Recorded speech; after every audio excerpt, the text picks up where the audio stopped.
Olá, bem-vindos ao Paleotomista, uma tentativa de compreender aquilo que São Tomás diz. No episódio de hoje, o que é que vamos fazer? Vamos tentar compreender a estrutura de um artigo da Suma de Teologia. São textos antigos, são textos complicados, têm uma estrutura muito rígida, pode ser um obstáculo para quem quer começar a ler, então o que vamos fazer hoje é abrir essa estrutura, perceber o que é que ela tem, o que é que ela não tem, como é que funciona, que variantes é que podemos esperar. Portanto, se queres saber mais, não saias daí, continua este vídeo.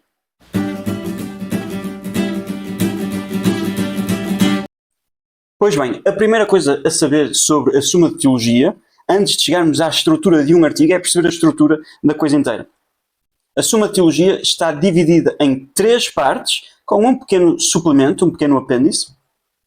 Essas 3 partes foi proposto pelo padre Marie-Dominique Chenu. No século passado foi proposto que nós o lêssemos com uma estrutura clássica do Exitus et Reditus, que é uma estrutura neoplatónica em que as coisas saem de Deus e voltam para Deus. Okay? Exitus, saída, exit em inglês, e Reditus, retornar. E que a Suma de Teologia teria uma estrutura similar, de que temos Deus e as coisas que saem de Deus e depois as coisas que voltam para Deus. Bom, isto é uma estrutura popular, é uma interpretação, quer dizer, popular. Não vamos falar sobre ela. Por exemplo, o padre Gregory Pine, no Aquinas 101, chega a mencionar esta estrutura como uma estrutura da Suma. Nem todos concordam com isto. O professor Rudi Tevelde, que tem um livro, Aquinas on God, bastante influente, discorda desta interpretação. São Tomás está ciente que esta coisa existe e nunca o diz na Suma. Mas o que é certo é que a Suma de Teologia está dividida em não 2, mas 3 partes. Okay? Primeira parte, segunda parte, terceira parte. Depois a segunda parte é muito grande, está dividida em 2. Okay? Então a primeira parte, a primeira metade da segunda parte, a segunda metade da segunda parte e a terceira parte. Muitas vezes referidas em inglês, prima pars, secunda pars, tertia pars. E na segunda parte dizemos a prima secunde, a primeira da segunda, e a secunda secunde, a segunda da segunda. De que é que São Tomás trata na primeira parte? Na primeira parte, São Tomás trata de Deus, da existência de Deus, da natureza de Deus, da trindade de Deus, e depois de todas as criaturas, na medida em que vêm de Deus. Okay? Vai falar do homem, vai falar dos anjos, da hierarquia dos anjos, vai falar da criação, dos 6 dias da criação, portanto, das criaturas materiais, das criaturas espirituais, do homem, que é um meio termo. Okay? Não porque São Tomás explica isso na primeira questão da Suma, e podem ver na nossa série da Sacra Doutrina sobre a teologia. O ponto da teologia não é falar das criaturas, é falar de Deus. Mas porque as criaturas estão unidas a Deus pelo facto de serem suas criaturas, lá está, terem sido criadas por Deus, então é aí que entram na teologia. Portanto, a primeira parte está a falar de Deus em si mesmo e fala destas várias coisas. A segunda parte fala da perfeição natural da criatura, okay? Da criatura racional, do homem em particular. Ou seja, fala sobre ética, sobre moral. Isto está dividido em 2 partes. Na primeira, são-nos dados os princípios gerais da ética. Todas as criaturas agem para um fim, como é que funcionam as ações, como é que funcionam as paixões, as virtudes, os vícios, a lei, a graça, etc. E depois, na segunda metade da segunda parte, há uma análise das várias virtudes e vícios concretos. Okay? São Tomás começa com as 3 virtudes teologais, fé, esperança e caridade, depois as 4 virtudes morais, as 4 virtudes cardeais, e quando fala de cada uma destas 7, fala daquelas que se lhes relacionam. Por exemplo, a virtude da piedade relaciona-se com a justiça, ou a virtude da religião, que é dar a Deus aquilo que lhe é devido, relaciona-se com a justiça, que é dar ao outro aquilo que lhe é devido. E dos vícios contrários. Portanto, ao falar da virtude da temperança, vai falar da virtude da castidade, da virtude da virgindade, vai falar do vício da luxúria. Okay? Este género de estrutura que nós temos na segunda parte da segunda parte. Depois a terceira, como eu disse, a segunda parte como um todo fala-nos da perfeição da criatura, okay? Da perfeição da criatura moral. A terceira parte vai-nos falar da perfeição absoluta humana, não já apenas natural, se bem que eu digo natural na primeira porque é uma perfeição moral. Okay? De facto, ali estão virtudes naturais e virtudes sobrenaturais também. Na terceira parte nós temos a pessoa de Cristo. Primeiro a pessoa de Cristo com as suas duas naturezas, depois a vida de Cristo, depois os sacramentos, que tomam, portanto a vida de Cristo termina com a morte e a ressurreição, da qual se toma a eficácia dos sacramentos, okay? Que continua a ser a ação de Cristo no mundo, agora de maneira instrumental, usando instrumentos. E depois seria o plano falar dos efeitos desta perfeição, da encarnação de Cristo, que é a redenção humana e, portanto, a vida eterna. São Tomás morreu em 1274, no final de 1273 teve uma experiência mística em que o irmão Reginaldo foi lá puxá-lo com força pela capa, com medo de que ele morresse. Estava há tanto tempo a levitar em experiência mística, e a partir do momento em que São Tomás voltou a si, disse: tudo o que eu escrevi é como palha, não ouso escrever mais nada, e agora que o meu trabalho como professor chegou ao fim, espero que a minha vida também chegue ao fim depressa. E de facto chegou. Portanto, esta parte está incompleta, e quando eu disse que temos 3 partes, mais um apêndice, um suplemento, é precisamente um texto que foi compilado pelos seus alunos, de outros textos de São Tomás, portanto aquilo são mais ou menos palavras de São Tomás, mas que foram compiladas pelos seus alunos para preencher aquilo que faltava, porque nos sacramentos São Tomás fala do batismo, da Eucaristia, da confissão, já não me lembro se chega a acabar a confissão, mas não fala de mais nenhum sacramento sequer. Porquê? Porque não existem, São Tomás sabe que existem, ele fala deles noutros sítios, como o comentário às sentenças de Pedro Lombardo, como a Suma contra os gentios, mas ali acabou o tempo.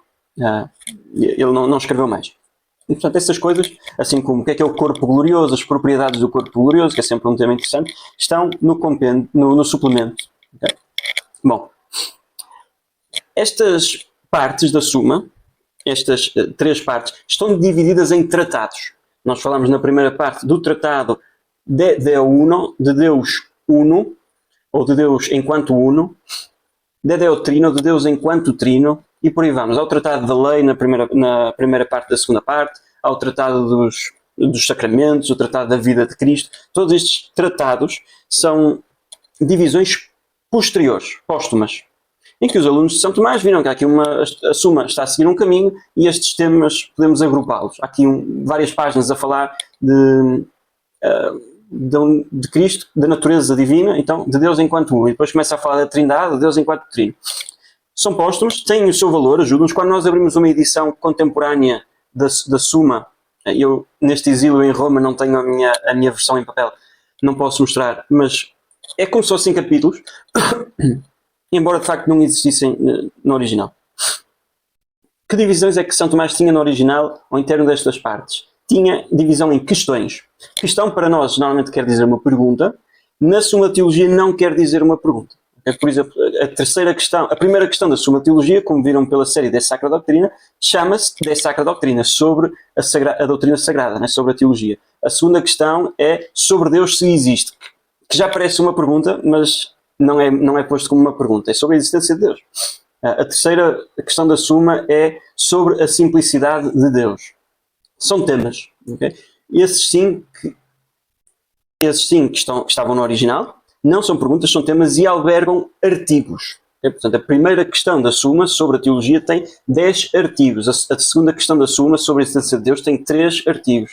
A terceira questão da Suma sobre a simplicidade de Deus, não sei, tem uns 6, 8 artigos. Esses artigos, esses sim, são perguntas. Okay? Esses sim são perguntas. Então, vamos começar a ver a estrutura de um artigo. Okay? Portanto, a estrutura final da Suma é perguntas e respostas. Temos estes temas todos, mas estão organizados em questões, que são temas curtos, bastante específicos: a simplicidade de Deus, o conhecimento de Deus, a vontade de Deus, a vida de Deus, o amor de Deus, a justiça e a misericórdia. Okay? E essas questões estão organizadas em artigos, e o que é importante agora perceber é a estrutura do artigo. É importante ter este preâmbulo, este contexto geral, é importante perceber o contexto de cada artigo, não é abrir ao calhas e ver o que é que São Tomás tem a dizer sobre a religião. É importante saber quando São Tomás usa a palavra religião, está a falar de uma virtude que se insere dentro do âmbito da justiça, como eu disse há pouco, a justiça é dar aos outros o que lhes é devido. Ora, devemos dar a Deus o que lhe é devido e não temos a virtude da justiça, okay? Da religião, desculpem.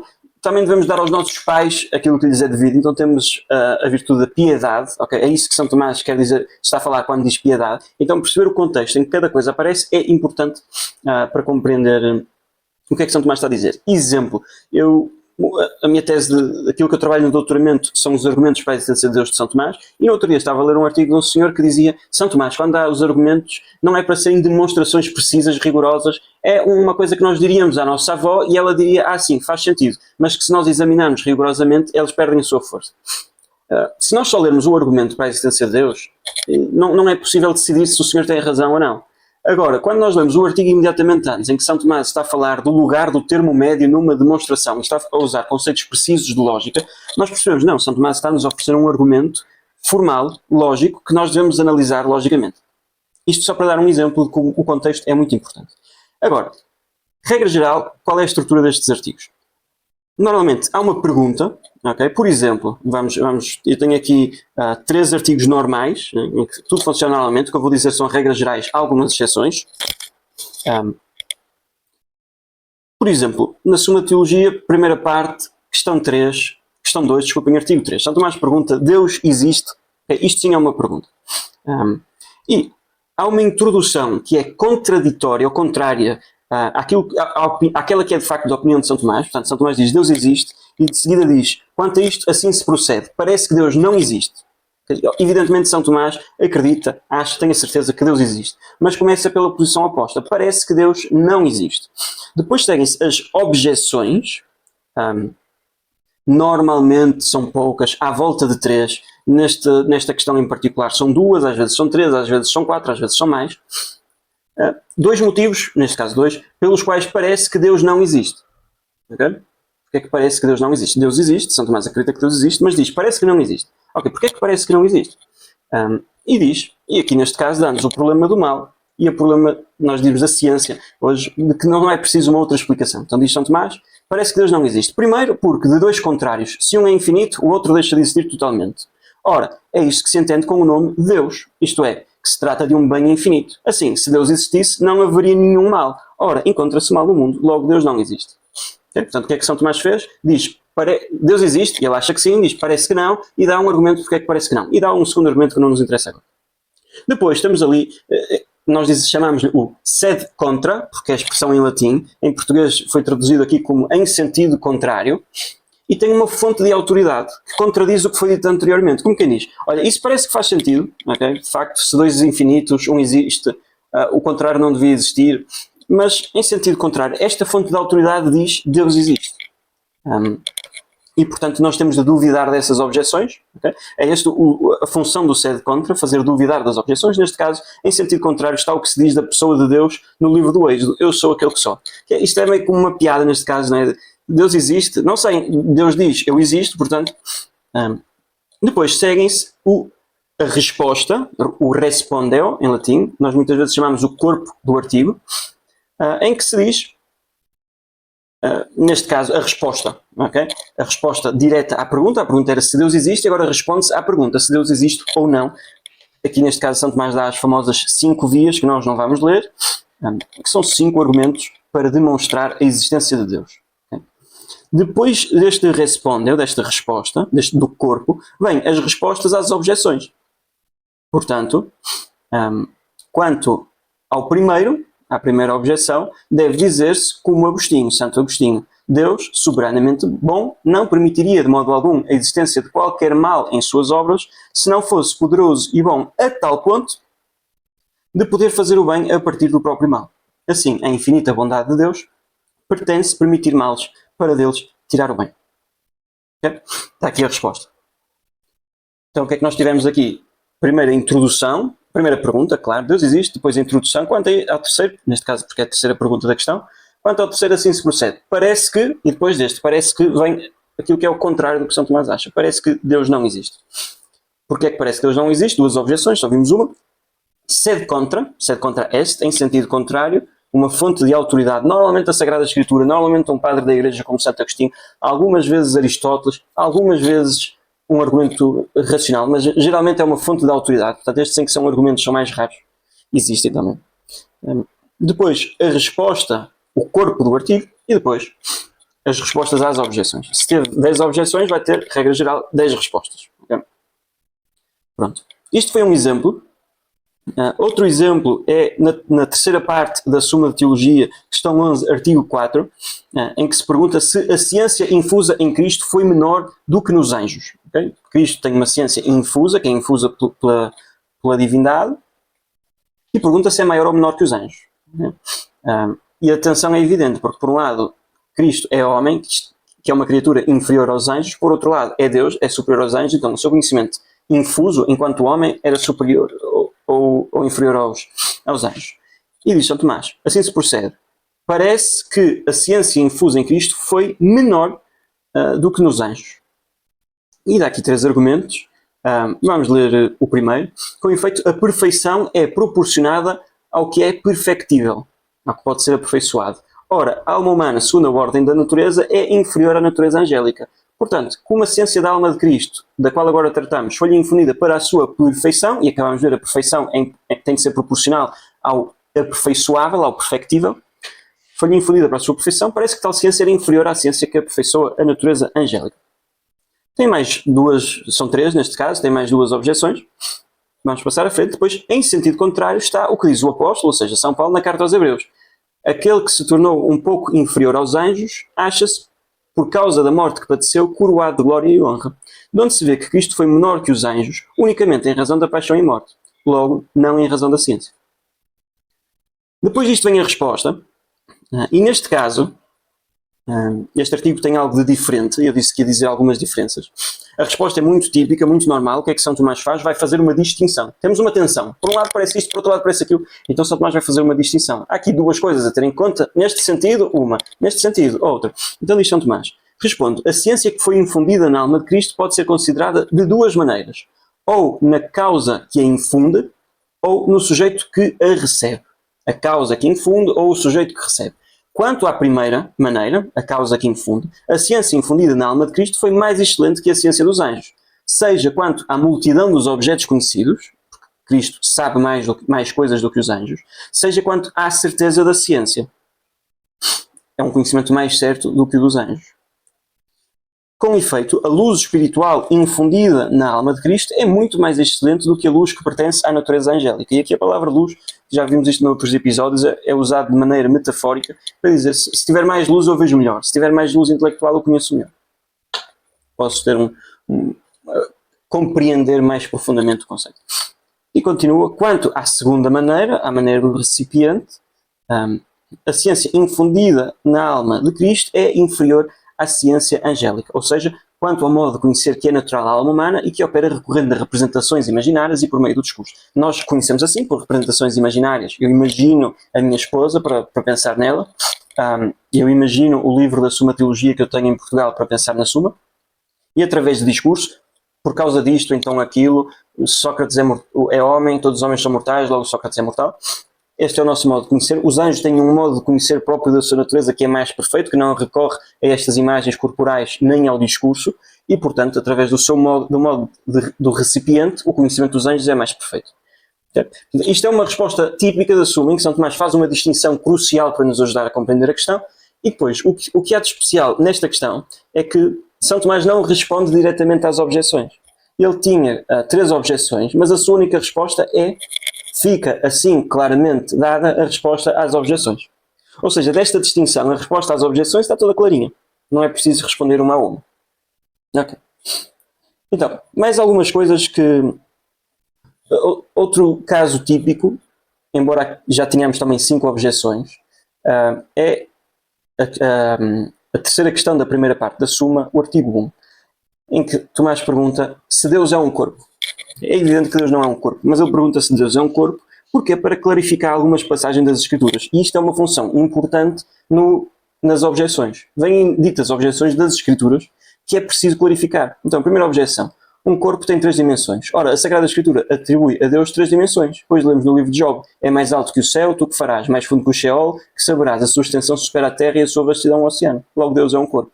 Ou então, além disso, todo o ser dotado de figura é um corpo. pois a figura é qualidade relativa à quantidade. Ora, Deus parece ter uma figura de acordo com o livro do Gênesis. Façamos o homem a nossa imagem e semelhança. Terceira objeção. Tudo o que tem partes corpóreas é um corpo. Ora, a Escritura atribui partes corpóreas a Deus. Tens um braço semelhante ao de Deus, diz o livro de Job. E diz o Salmo 33. Os olhos do Senhor sobre os justos. Ou então a destra do Senhor realiza uma façanha. Ok, e as objeções continuam nesta linha. Depois vamos ter as respostas em que clarificam que isto é uma metáfora e como é que se deve ler esta metáfora. Ok. Outro exemplo em que, por exemplo, algumas exceções. Então, às vezes a resposta de São Tomás não é o contrário do que é enunciado no início. Não é? Eu disse, Deus é um corpo, e ele diz, parece que sim. Okay? E a resposta é não. Às vezes a resposta é nin. Okay? Portanto, todas as coisas são boas pela bondade divina. Questão 6, artigo 4 da primeira parte da Suma. Se todas as coisas são boas pela bondade divina, ele diz, parece que sim. E a sua resposta depois é nin. São, no fundo, mas Deus dá uma bondade própria a cada coisa. E as coisas são boas pela sua própria natureza.